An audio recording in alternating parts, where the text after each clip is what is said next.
ഞാൻ 2024 ജൂൺ മാസം 28-ാം തീയതിയാണ് ഈ ദേവാലയത്തിൽ ആദ്യമായിട്ട് വരുന്നത്. നമ്മുടെ പ്രശ്നങ്ങൾ പരിഹരിക്കാനുള്ള ഒരു അച്ഛനിവിടെയുണ്ട് എന്നറിഞ്ഞുകൊണ്ടാണ് ഞാനിവിടെ വരുന്നത്, ആദ്യമായിട്ട് അച്ഛനെ കാണുന്നത്. അപ്പം അച്ഛൻ എന്നോട് പറഞ്ഞു, ഒരു കാര്യം ചെയ്യുക, ഈ 12 വെള്ളിയാഴ്ച ഇവിടെ വന്ന് പ്രാർത്ഥിക്കുക, അതിനുശേഷം എന്നെ വന്ന് കാണുക എന്ന് പറഞ്ഞാൽ ഈ സഹായപ്പെടുത്ത പ്രാർത്ഥനയുടെ ആ പ്രാർത്ഥനയും തന്നു. അതിനുശേഷം ഞാനിവിടെ ആ പ്രാർത്ഥനയിൽ പങ്കെടുത്തു. എനിക്ക് ഈ 12 വെള്ളിയാഴ്ച പൂർത്തീകരിക്കാൻ എനിക്ക് സാധിച്ചില്ല. എനിക്ക് അനാരോഗ്യം മൂലം 5 വെള്ളിയാഴ്ച മാത്രമേ ഇവിടെ പങ്കെടുക്കാൻ സാധിച്ചുള്ളൂ. ഞാൻ അങ്ങനെയാണെങ്കിൽ തന്നെ വീട്ടിലിരുന്ന് ആ കിരീട പ്രാർത്ഥനയും അച്ഛനെ ഏൽപ്പിച്ചെന്ന സഹായ പ്രാർത്ഥനയും എല്ലാ ദിവസവും മുടങ്ങാതെ ചൊല്ലിക്കൊണ്ടിരുന്നു.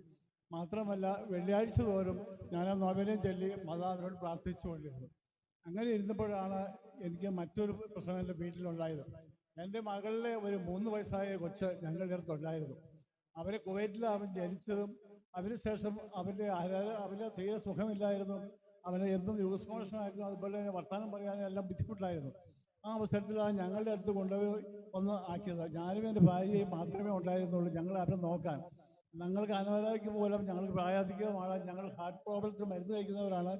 എന്നിരുന്നാലും കൊച്ചിനെ ഓർത്ത് ഞങ്ങൾ ഒരു വർഷം അവിടെ സഹിച്ച് ഇവിടെ അവൻ്റെ എല്ലാ മരുന്നുകളും കൊടുത്ത് അവനെ വളർത്തി പ്രൈമറി സ്കൂളിൽ പ്ലേ സ്കൂളിൽ വിട്ടു. പ്ലേ സ്കൂളിൽ ബെറ്ററായി.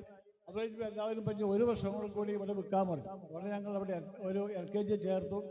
LKG ചേർത്ത് 1 വർഷം കഴിഞ്ഞപ്പോഴത്തേക്ക് അവനെല്ലാം ബെറ്ററായി, അവൻ നല്ല സ്റ്റുഡൻ്റായി, അവൻ്റെ അസുഖങ്ങളെല്ലാം മാറി.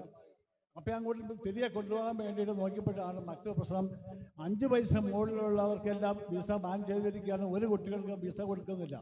ഈ കുട്ടി അവിടെ ഉണ്ടായതാണെന്നും പറഞ്ഞ് എല്ലാ പേപ്പേഴ്സും ഞങ്ങൾ കൊടുത്തു. ഞങ്ങൾക്ക് ചെയ്യാവുന്ന എല്ലാ സർട്ടിഫിക്കറ്റ് ഇവിടുന്ന് അയച്ചു കൊടുത്തു. ഞങ്ങളുടെ സുഖമില്ലാതെല്ലാം കൊടുത്തു.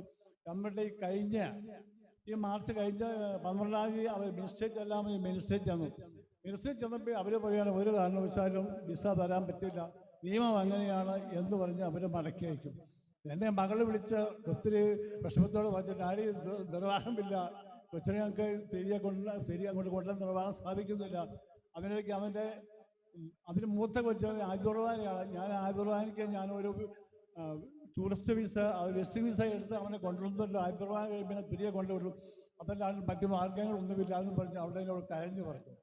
ഇങ്ങനെ ഇരുന്നപ്പോഴാണ് ഞാൻ എന്നീ മാതാവിനോട് പ്രാർത്ഥിക്കുന്നതാണല്ലോ എന്ന് കരുതി ഞാനൊരു തീരുമാനം എടുത്തു. മാതാവേ, ഈ കൊച്ചിനൊരു വിസ കിട്ടുകയാണെങ്കിൽ, ഒരു പെർമനന്റ് വിസ കിട്ടുകയാണെങ്കിൽ ഞാൻ ഇവിടെ വന്ന് സാക്ഷ്യം പറഞ്ഞുകൊള്ളാമെന്ന് ഞാൻ മനസ്സിൽ പ്രാർത്ഥിച്ചോ മാതാവിനോട് നേർന്നു.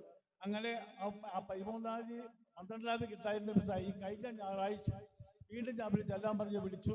ഈ കഴിഞ്ഞ ഞായറാഴ്ച വെറും 8 ദിവസം കൊണ്ട് തന്നെ, ഞാൻ നേരത്തെ 8 ദിവസം കൊണ്ട് തന്നെ ഞങ്ങൾക്ക് കഴിഞ്ഞ ഞായറാഴ്ച വിസ കിട്ടിയെന്നും പറഞ്ഞുകൊണ്ട് അവിടെ നിന്ന് വെളി കിട്ടി. ആ കൊച്ചിന് പെർമനന്റ് വിസ കിട്ടുകയും ചെയ്തു. അതാണ് എനിക്ക് നിങ്ങളുടെ മുമ്പ് സാക്ഷ്യമായിട്ട് പറയാനുള്ളത്. ഞാൻ കഴിഞ്ഞ 9 മാസം തികയുന്ന ദിവസമാണ്. ഞാൻ ജൂൺ മാസം 28-ാം തീയതിയാണ് ഇവിടെ ആദ്യമായിട്ട് വന്നത്.